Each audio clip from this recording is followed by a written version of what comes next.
Okay, so in today's video I'm going to have a look at part 7 of the Reading and Use of English section of the Cambridge Certificate of Proficiency in English exam, the C2 level exam. So very difficult. First of all, what can you see in part 7? Well, it's called the multiple matching exercise, and that's because you have a series of 10 questions which you have to match to different sections of a long text, which will be named A, B, C, D, E. So it's basically putting the correct letter, which represents a section of a long text, corresponding those letters to the 10 questions, basically. Sometimes it's not a long text, sometimes it's some short individual text, separate text. But the idea is the same, no? That you have to put the correct letter to correspond to each question, no? The problems come with how to do this part, because a lot of people say read all the texts or read the long text first. I'm going to show you how I do it, and especially because it's a long text today, I think this is the best way to do it. I focus on a question, the first question, and I look for that one, right? And then I read through and I'm looking for evidence, clear evidence of that first question. I'm going to show you how I do that. And then once you've read through it all, looking for evidence of that first question, you start to remember what is in each section. And then it becomes easier when you're reading for question 2 and you're looking for evidence for that. And you read through it again. And then every time you read through it quicker, the last few questions are really easy normally, because you can remember exactly where the answers to those parts of the text are, because you've analysed it already 2 or 3 times over. In the first 3 or 4 questions. So it's not what is generally recommended, but this is the way I would do it, and it works for some people. By the way, I am going to leave a PDF in the description, because this video is a little bit complicated if you're trying to do it at the same time as me, because obviously I'm going to be jumping backwards and forwards between the questions and the text, and obviously I'm going to go to the bits that I think are obvious, or where I think I saw the answer, etc. So yeah, if you want to do it on your own first, there's a link in the description to a PDF version of this exercise. So yeah, let's get started. Let's see how I would do this part of the exam. So as I said, I would focus immediately on the first question and forget about the rest. So it says, in which section are the following mentioned? So 44, the possibility that photography can directly influence events in the world. Well, let's read and find out. Over the past 1.5 centuries, photography has been used to record all aspects of human life and activity. During this relatively short history, the medium has expanded its capabilities in the recording of time and space, thus allowing human vision to be able to view the fleeting moment, or to visualize both the vast and the minuscule.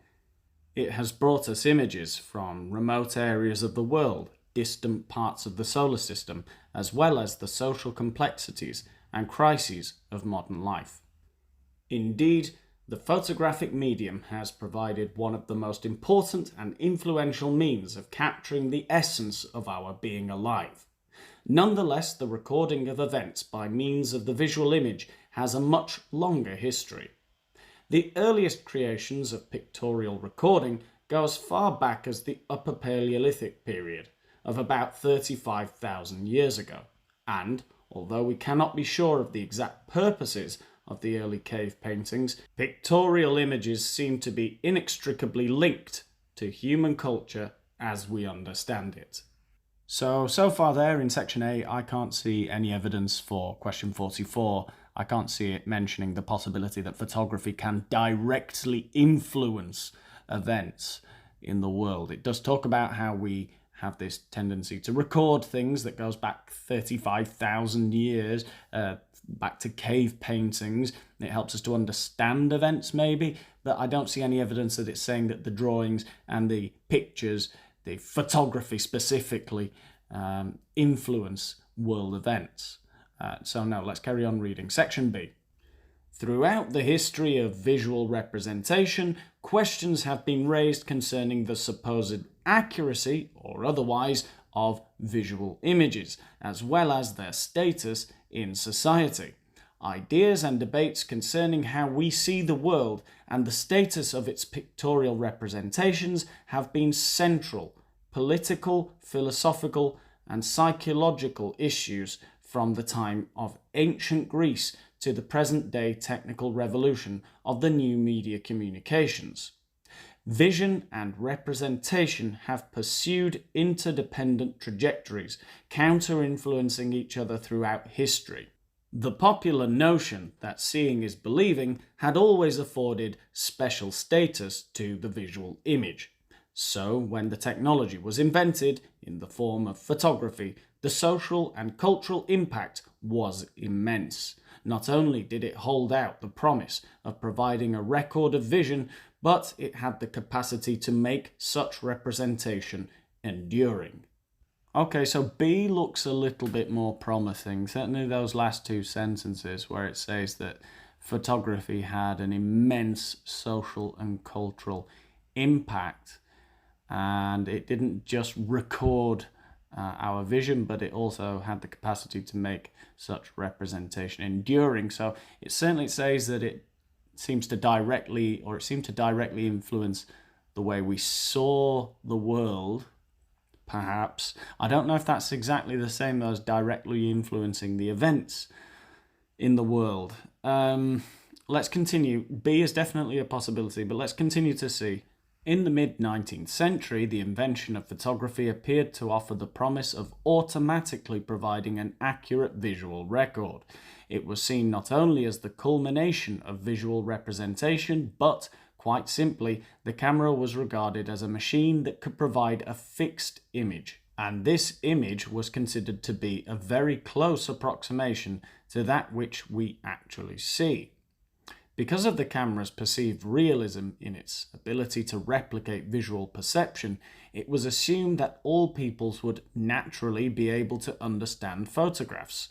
This gave rise to the question of whether photography constituted a universal language.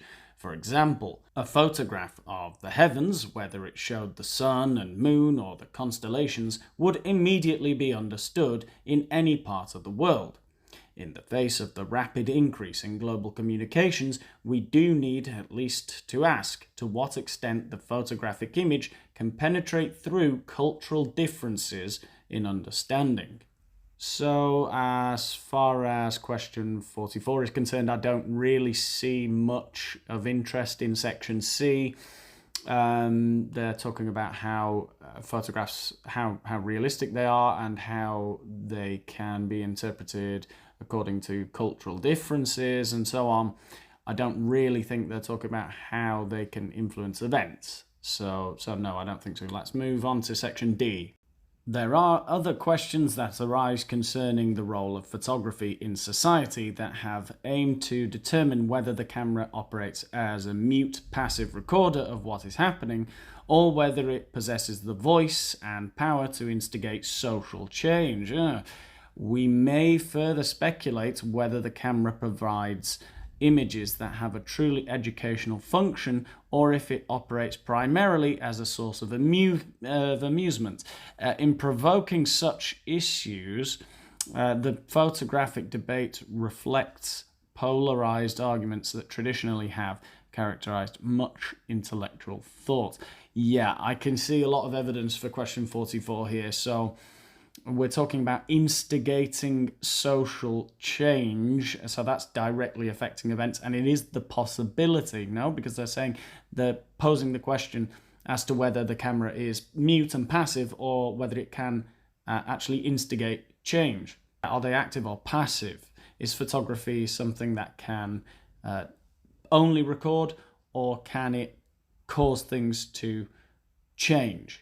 Yeah, I think it's talking definitely about the possibility of photography directly influencing events in the world. So I'm pretty sure it's D. Let's see if there's anything in section E that can change my mind. The last 170 years have witnessed an ever-increasing influence of the visual image, culminating in the global primacy of television.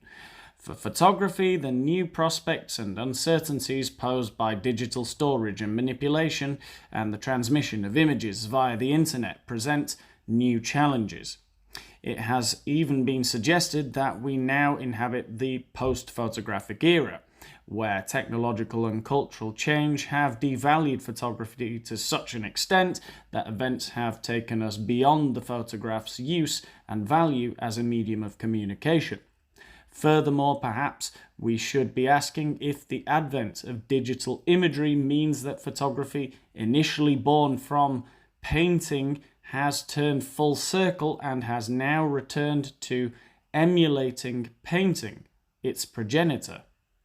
Yeah, there's no doubt for me. So, question 44, I think they're saying the complete opposite of there being a possibility that photography can directly influence events in the world. In section E, they're talking about how we're possibly living in the post-photographic era where photos no longer have the power that they used to have, that they can no longer influence things how they once did in the past, and they don't have the same use and value. They've been devalued now. So yeah, I think there's no doubt for me. Number 44 would have to be D.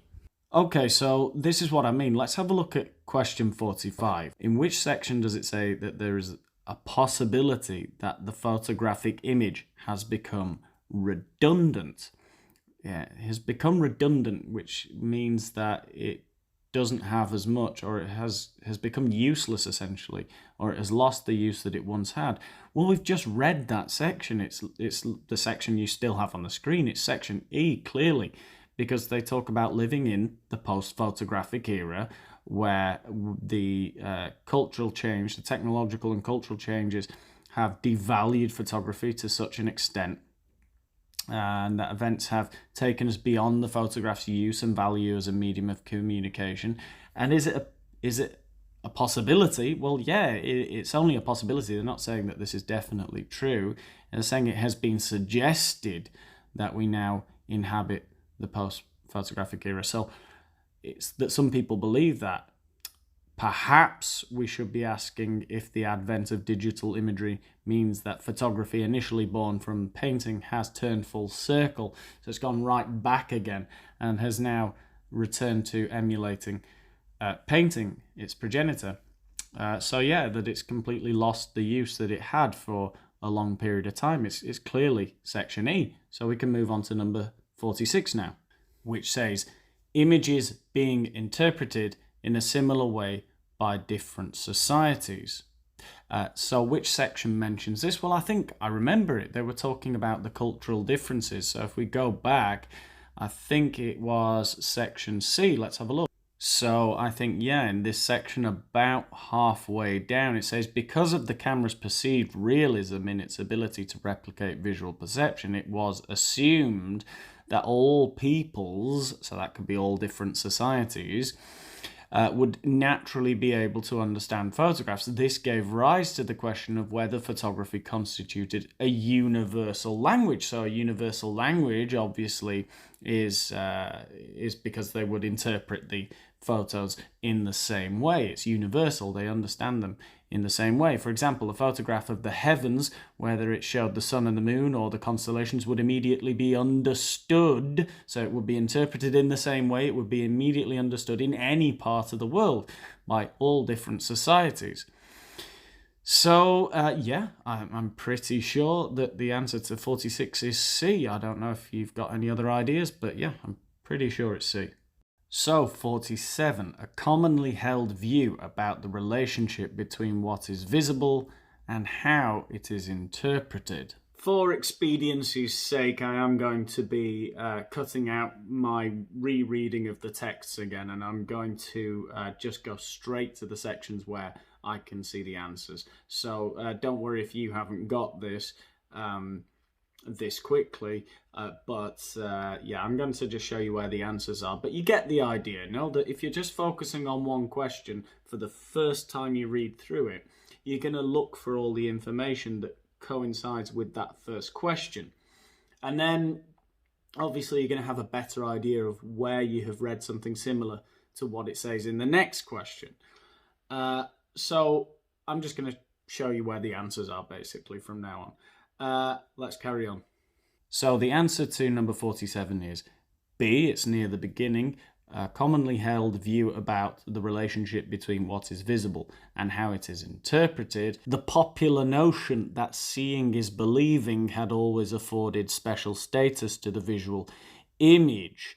That is a commonly held view, the popular notion about what is visible and how it is interpreted. Well, seeing is believing. So we had this special status afforded to the visual image. So only when we saw something before photography did we really believe it. That was the popular notion. But after the invention of photography, that all changed. We now realize that we could take a photograph and show people evidence of something that they had not seen with their own eyes. Okay, so the answer is clearly B in 47. Let's move on to 48. The contrasts of scale that can be represented in photography. The contrasts of scale that can be represented in photography. So this was in section A. Really, it's just in the second sentence, towards the end of the second sentence. No, so it talks about the expanding capabilities of photography, allowing humans to visualize both the vast and the minuscule. Well, that's the contrasts in scale that can be represented in photography. We can now see the vast and the minuscule, the very big and the very small. It goes on to give some examples about, distant parts of the solar system and remote parts of the world, complexities in modern life, but that's all a bit confusing. Basically, the answer is there. We can see the vast and the minuscule through the medium of photography. Yeah, the answer is clearly A. So, number 49, the possibility that the techniques employed in photography today have taken the medium back to where it started. Well, I think I can remember very clearly that this is section E, and it's the final sentence. Furthermore, perhaps we should be asking if the advent of digital imagery means that photography, initially born from painting, has turned full circle and has now returned to emulating painting, its progenitor. So the possibility that techniques employed in photography today have taken the medium back to where it started. Yes, it has gone full circle and is now once again emulating painting. I think it's very clearly section E. So number 50, the ability of photography to provide images that will exist for a long time. Yeah, I think I remember this one as well. This was section B towards the bottom. In fact, in the last sentence it says, not only did it hold out the promise of providing a record of vision, but it had the capacity to make such representation enduring, that it will last a long time. It's talking about the images that we got from photography, that not only could they capture the moment, but that those moments could last for a long time, that they could be enduring. I think I don't think there's any doubt there. It's clearly B. Okay, so the last three then, and we're on number 51. Uncertainty as to whether the main purpose of photography is to inform. I think this was in section D. About halfway through the paragraph, it asks, we may further speculate whether the camera provides images that have a truly educational function, so the function to inform, that the purpose of photography is to inform, or if it operates primarily as a source of amusement, so to entertain, to amuse. Yeah, I think clearly there's uncertainty as to what role photography has, whether it's entertainment or amusement or education and information. So yeah, it's clearly section D. Okay, let's move on to number 52. The potential of photography to epitomize the human condition. I think this was right in the introduction in section A. Again, about halfway through the paragraph, sort of the linked to the answer to number 48, really. It talks about how, yes, we can capture images of the solar system, but also social complexities and crises of modern life. Indeed, the photographic medium, here is the important bit, the photographic medium has provided one of the most important and influential means of capturing the essence of our being alive.